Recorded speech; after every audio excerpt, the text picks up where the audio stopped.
Desperate girl begs to stay in the hospital. Suspicious doctor follows and discovers something shocking. Margaret Stevens glanced at the clock on the wall as she finished organizing patient files in the ward. It was a routine she had repeated countless times over her more than 4 decades of work as a nurse, but tonight felt different. It was her last shift before retirement. The hospital was eerily quiet. The hallways, usually bustling with doctors and nurses rushing back and forth, were silent, as if even the building itself was aware of the milestone that this night represented for Margaret.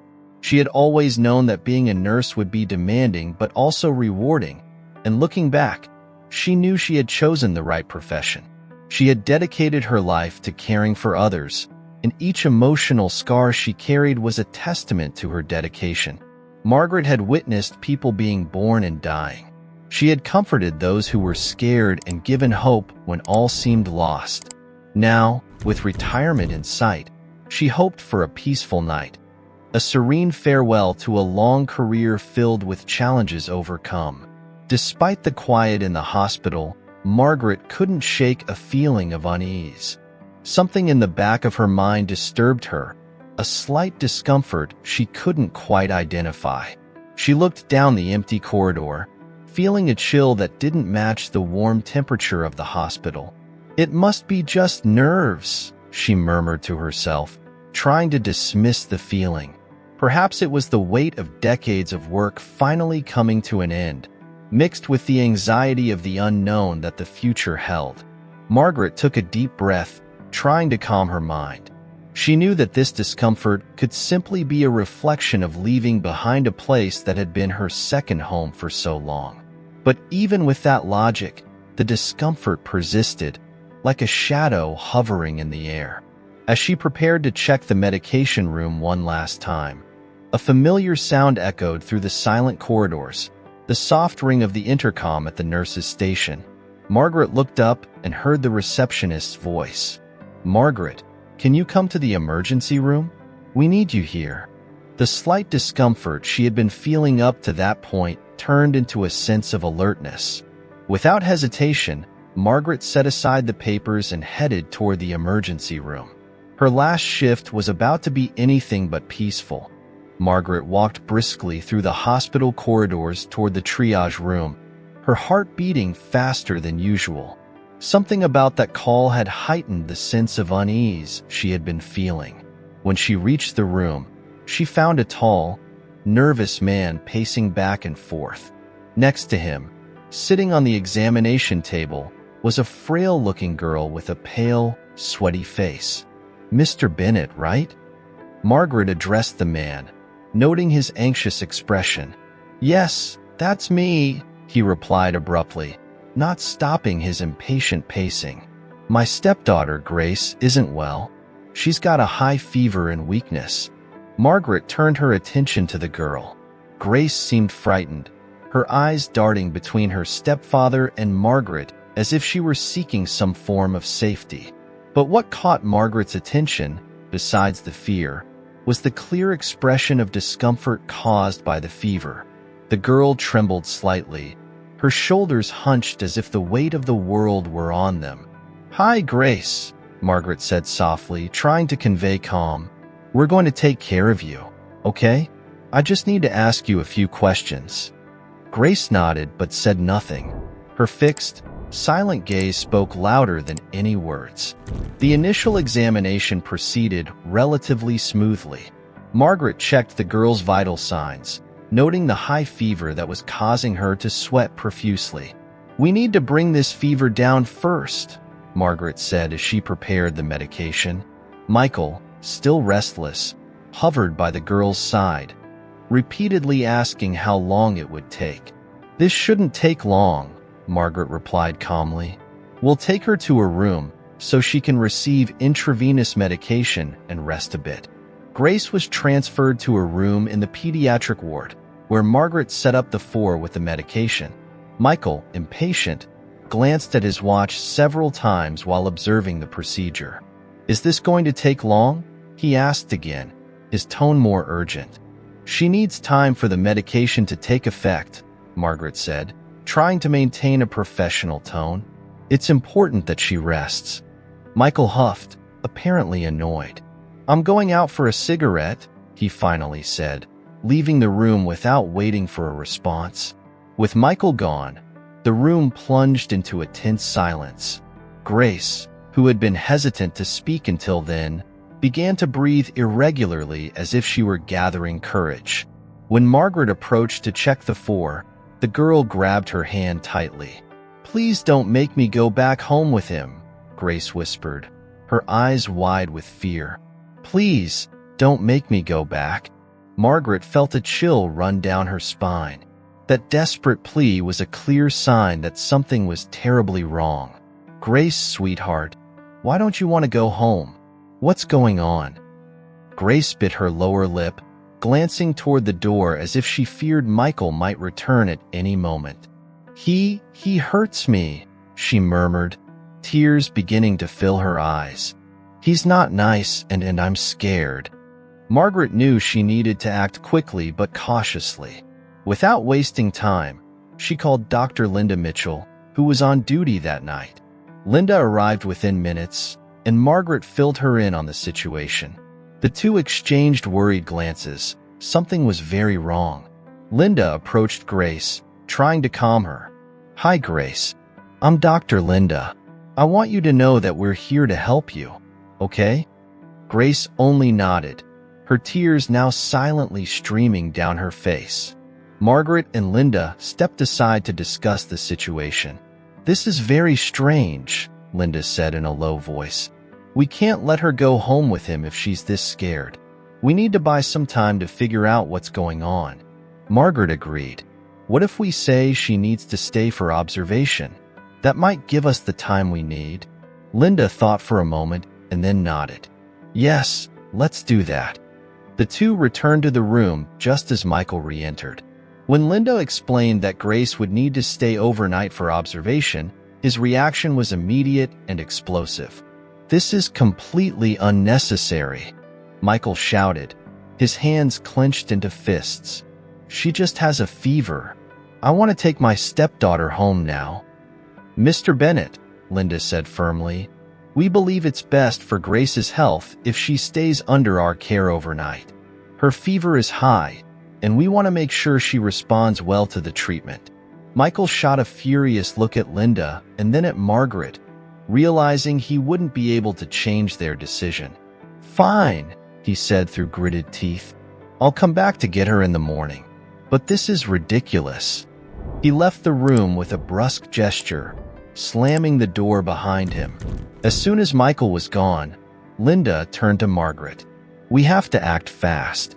I'm going to follow him to his house and see what I can find out.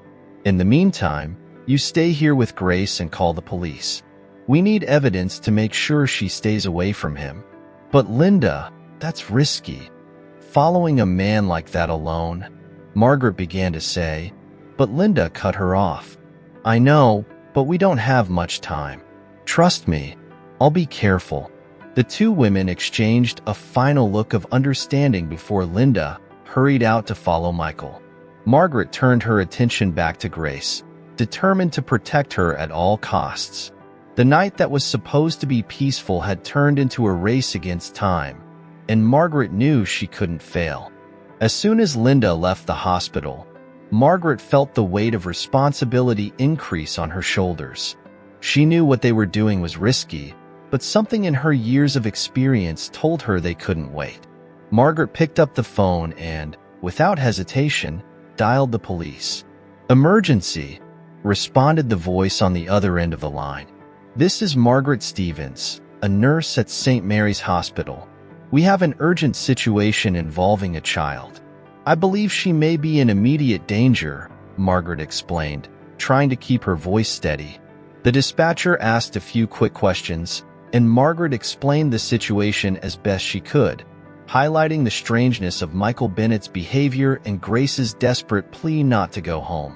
The police promised to send a car as quickly as possible. After hanging up, Margaret returned to Grace's room. The girl was lying in bed, still receiving the four, but her expression seemed a little calmer now that Michael had left.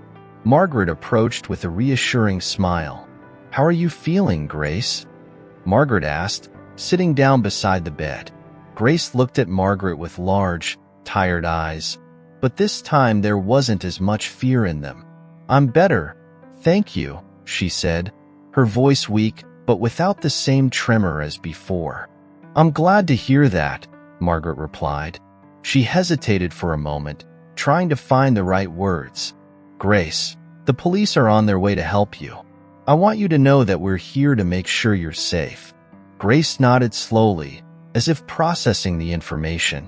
He always says everything will be okay, but it never is," the girl confessed, her eyes fixed on her clasped hands. "I don't want to go back home." Margaret felt a pang of pain in her heart upon hearing those words. "You don't need to worry about that now, sweetheart. We're here to take care of you." A few minutes later, the sound of approaching sirens announced the arrival of the police. Margaret stood up and went to the door to meet them. Two officers entered the hospital, a tall, robust man who introduced himself as Sergeant Miller and a woman with a gentle expression named Officer Davis. "What's going on here?" Sergeant Miller asked after a brief introduction. Margaret quickly recounted the events of the night, including Grace's plea and Michael's strange behavior. While she spoke, Officer Kate Davis went into the room to talk to Grace, sitting down beside the girl's bed. "Hi, Grace," Davis said softly, sitting next to her. "My name is Kate, and I'm here to help you. I want you to know we're doing everything we can to make sure you're safe." Grace looked at the officer, feeling for the first time a small spark of hope ignite within her. "Thank you," Grace murmured, finally allowing herself to believe that maybe, just maybe, her life could change for the better. While Davis continued to comfort Grace, Margaret and Sergeant Miller stepped aside to continue their conversation. "We're investigating this right now," Miller said, typing some information into a tablet. "Let's see what we can find out about this Michael Bennett." Margaret nodded, feeling a mix of relief and anxiety. "Thank you for acting so quickly." "It's our job," Miller replied. "But from what you've described, it sounds like we're dealing with something serious. We'll do everything we can to protect this girl." Time seemed to drag on as Margaret and Grace waited for news. Finally, about half an hour later, Sergeant Miller returned with a grave expression. "We did a preliminary investigation," he said, looking at Margaret, "and what we found isn't good. Michael Bennett married Grace's mother, Karen, shortly after Grace was born. Since then, they've moved several times, changing cities and even states. Michael has been arrested before and has several criminal records, including domestic violence. Both also have a history of drug use." Margaret felt a chill run down her spine upon hearing those words. What had previously been just a hunch now seemed much darker. "And Grace?" she asked, a knot forming in her throat. "That's still under investigation," Miller replied. "But given the history we've found, we need to act quickly. We already have a team preparing a plan of action. We won't let this girl go back to that environment." Margaret nodded, feeling the gravity of the situation increase. "Linda, the doctor who was with me, went out to follow Michael. She should be back soon." Miller frowned, concerned. "I hope she's careful. With this history, Michael could be more dangerous than we imagined." Margaret silently agreed as her thoughts turned to Linda. She hoped the young doctor was safe and that her actions would help uncover the full truth behind Michael and Karen. Linda left the hospital with quick, determined steps, but inside, her heart was racing. She knew that what she was about to do wasn't just risky but also entirely against protocol. Following Michael Bennett without immediate support from the authorities was a reckless move, but something in her instincts told her that Grace needed her now more than ever. When she reached the hospital parking lot, Linda paused for a moment to catch her breath. She spotted her car, a blue sedan parked in the farthest corner. It wasn't the first time she had found herself in a delicate situation in her career, but nothing had prepared her for this. Margaret, with all her experience, trusted her to do the right thing. That gave her a courage she didn't know she had. Quickly, Linda got into the car and started the engine, her sweaty hands gripping the steering wheel. She saw Michael get into a red pickup truck a few meters ahead. The bright color of the vehicle was an advantage. It would be easy to follow him without losing sight of him. However, she would need to be careful not to be noticed. Michael exited the parking lot and entered the night traffic. Linda waited a few seconds before following him, maintaining a safe distance so as not to arouse suspicion. The traffic was light, making it easier to follow the red pickup truck without being noticed. Linda tried to calm her thoughts, but the nervousness was palpable. Every time Michael changed lanes or turned onto a different street, her heart skipped a beat. "You're doing the right thing," she repeated to herself like a mantra to stave off the fear. "This is the right thing." As the journey progressed, the streets began to grow more deserted. Linda noticed that Michael was moving away from the busy areas of the city, driving toward a less illuminated and notoriously more dangerous neighborhood. The spaced, poorly maintained houses gave way to vacant lots and abandoned buildings. Finally, the red pickup truck turned onto a narrow side street and stopped in front of an old house with peeling paint. Linda parked at a safe distance, turning off her car's lights and watching closely. The house had a sinister appearance, with windows covered by heavy curtains and a front yard that seemed to have been abandoned long ago. Everything about the place screamed danger. She saw Michael get out of the car, slamming the door shut, and walk to the entrance. The porch light came on, casting a distorted shadow of him against the house wall. He entered, and the door closed with a thud. Linda took a deep breath and quietly got out of the car. Each step she took was a challenge against the panic that threatened to overwhelm her. Navigating through all the junk and bottles in the yard in the dark without making noise was a real challenge. When she got close enough, Linda hid behind a bush near the side window. The glass was dirty, but she could hear what was happening inside. "I shouldn't have taken that girl to the hospital, Karen." Michael's voice was filled with anger. "I warned you that if anyone got suspicious, we'd have to move again. And now she's there alone." "But she was sick, Michael," Karen replied, her voice trembling. "And she's my daughter. I couldn't." "She's not your daughter." Michael growled with a coldness that made Linda's blood run cold. "You know very well she's not your daughter. If anyone finds out about Grace, we're finished." The revelation hit Linda like a punch. Her heart raced as she processed those words. Grace wasn't Karen's daughter? What did he mean by, "if anyone finds out about Grace"? The situation was much worse than Linda had imagined. She needed to get back to the hospital. Linda was about to move away and return to the car when she accidentally stepped on a dry branch that snapped loudly in the night silence. She held her breath, paralyzed. The noise was unmistakable, and she saw the shadows inside the house move quickly toward the window. "Someone's out there," Karen shouted. She could hear Michael's footsteps heading for the door. Linda knew she had to act fast. Without thinking, she crouched down and ran toward the corner of the house, desperately looking for an escape route. When she heard the front door open with a bang, she threw herself to the ground behind a denser bush, covered by darkness. The noise came from here. Michael was now outside, his voice full of suspicion. Linda remained still, barely breathing, as Michael inspected the yard. His steps were heavy and methodical, like a hunter's. He approached the bush where Linda was hiding, and for a moment, she thought she would be discovered. But luckily, the darkness was thick enough to keep her hidden. After a few tense moments, Michael seemed to give up, muttering something about stray cats before returning inside the house. Linda didn't dare move until she heard the door close again. When she did, it was with caution, crawling back toward her car as quietly as possible.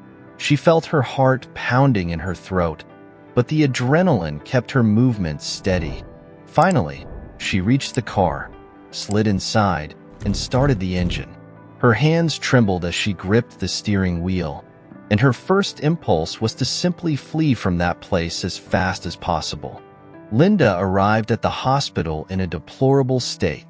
Her hair was disheveled, her clothes dirty with earth, and her hands still trembled slightly after her hasty escape from Michael's yard. As she entered through the emergency room doors, her eyes immediately sought out Margaret, who was sitting in the waiting room, talking to one of the police officers. When Margaret saw Linda approaching, she was shocked. The sight of her friend, usually so composed and professional, now looked like something out of a suspense movie. Linda tried to maintain her composure, but the intensity of the events she had just witnessed was evident on her face. "Linda, what happened? Are you okay?" Margaret asked, quickly standing up and moving toward her. Linda nodded, still trying to catch her breath. I'm fine, Margaret. But what I saw, what I heard." She took a deep breath, trying to organize her thoughts. "Michael and Karen, Grace isn't their daughter. They took her, Margaret. I heard Michael say that." Margaret's eyes widened, feeling the impact of those words. It was worse than she had imagined. Before she could say anything else, Sergeant Miller, who was nearby, approached, realizing the seriousness of the situation. "What are you saying, Doctor?" he asked with a mix of concern and disbelief. Linda began to recount what had happened. She told how she had followed Michael to his house, the argument she overheard through the window, and how she discovered that Grace had indeed been kidnapped. Margaret listened intently, feeling a mix of relief that Linda was safe and dread for what Grace had endured. When Linda finished, Sergeant Miller looked at her sternly. "Doctor, you're lucky you weren't caught or worse, hurt. Following someone like that without support was extremely dangerous." Linda lowered her eyes, knowing he was right. "I know, Sergeant, but I needed to know the truth. Grace needed us." Miller sighed, recognizing the courage behind Linda's actions, even if they were reckless. "Well, we appreciate the address and the information. This changes everything." The sergeant turned to one of the other officers and began coordinating the next steps. With the information Linda had provided, the police now had an address and more details about Michael and Karen's lives. The situation was evolving rapidly. Shortly after, another officer who had been assigned to investigate further into Michael and Karen's past returned with new data. He held a folder of documents that seemed to weigh a ton. "I managed to access Grace's medical records and compared them with the data we have on Michael and Karen," said the officer. "On the day Grace was born, at that same hospital, there was a case that was never closed. A baby died shortly after birth, but the parents of the child insisted that the baby wasn't theirs, that it had been switched. When Michael and Karen became suspects, they had already left the city and have been fleeing from city to city ever since." Margaret felt a chill run down her spine upon hearing this story. "So, they fled with Grace, leaving their dead child behind?" "It seems so," said the officer with a grim expression. "We're not 100% sure yet, but the evidence points to that. We need to take Michael and Karen into custody as soon as possible." Sergeant Miller nodded, processing the new information. "We need to act fast. We'll set up an ambush here at the hospital. When Michael returns to pick up Grace, we'll be ready to arrest him. And at the same time, we'll send a team to the address Dr. Linda discovered. Karen also needs to be detained." The police began to organize, each knowing exactly what they needed to do. Margaret, despite the whirlwind of emotions, felt grateful that Linda had risked so much to obtain this information. Now everything was in the hands of the police, and she knew she had to trust them to protect Grace and bring justice to a story that had begun with so much suffering.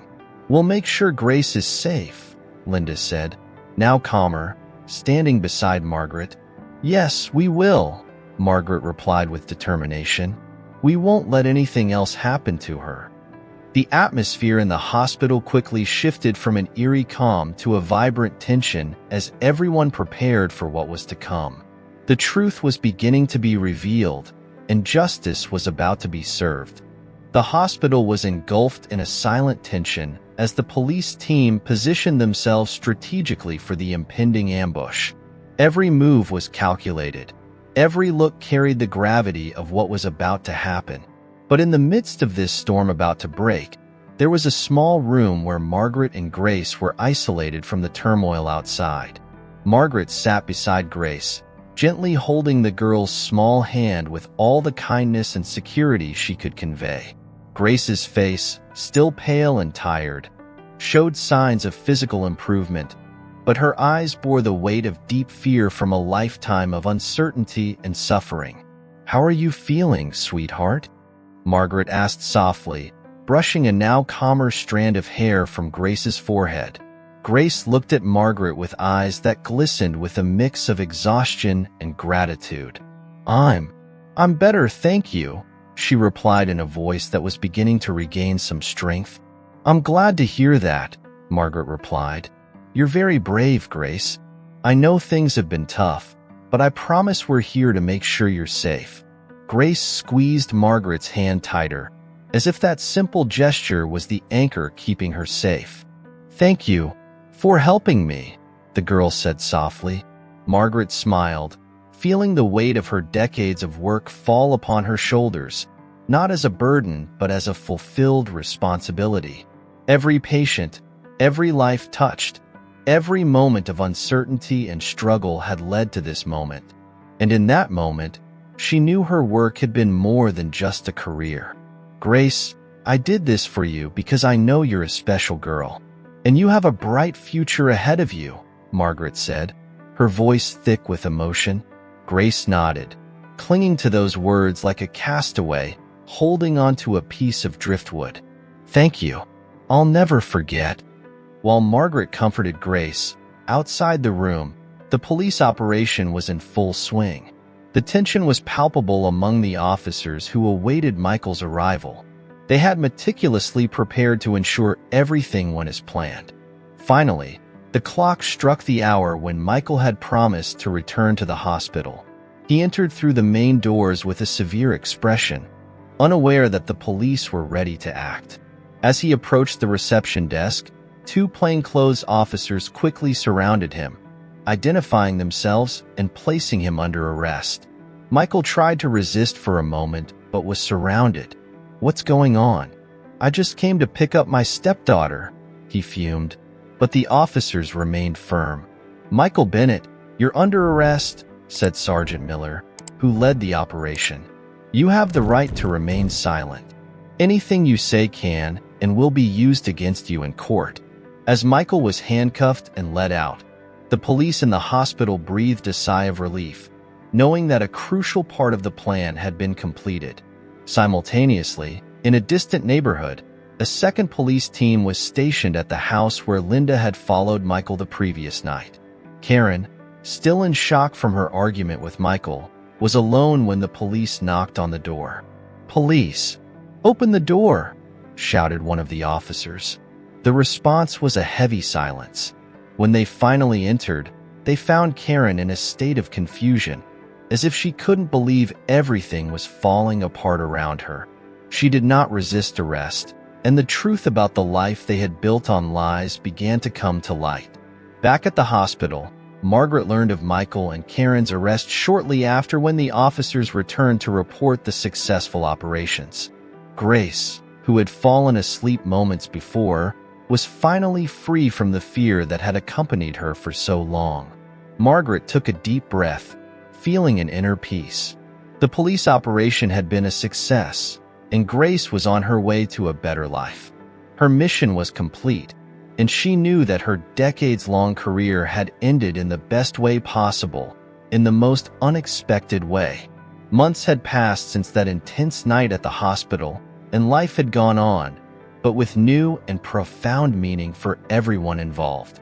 Michael and Karen Bennett were formally charged with kidnapping and various other crimes. The trial was widely covered by the media, with every dark detail coming to light, revealing the extent of the horrors Grace had endured. In court, the evidence was irrefutable. Witnesses were heard, evidence was presented, and the hospital's medical records were crucial in establishing the timeline that linked Grace's kidnapping to the tragic birth of Michael and Karen's daughter, who had died shortly after birth. The Bennetts, in a desperate and disturbed act of denying their loss, had abducted Grace, raising her as their own while fleeing from city to city, always one step ahead of the authorities. Grace, now in the care of the appropriate authorities, was reunited with her real parents, who had never lost hope of finding her.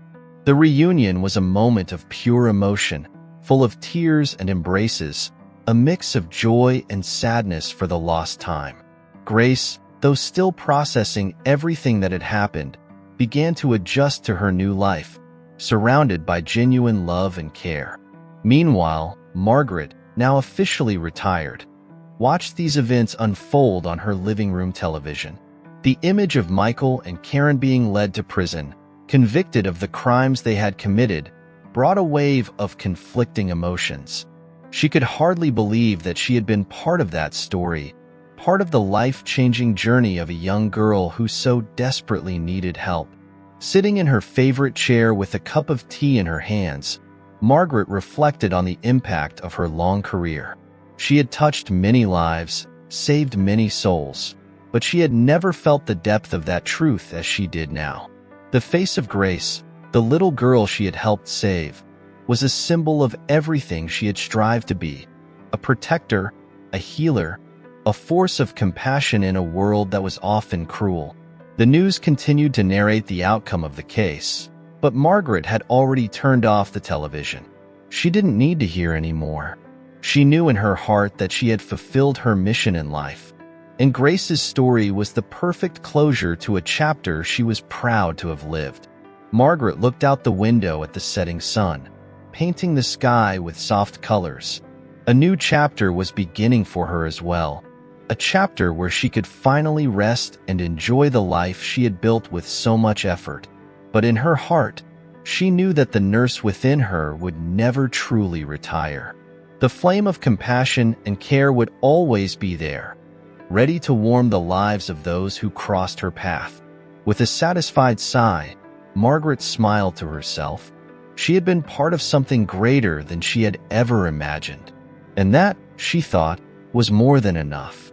If you enjoyed this story, don't forget to subscribe to the channel, like the video, leave a comment, and check out our next story.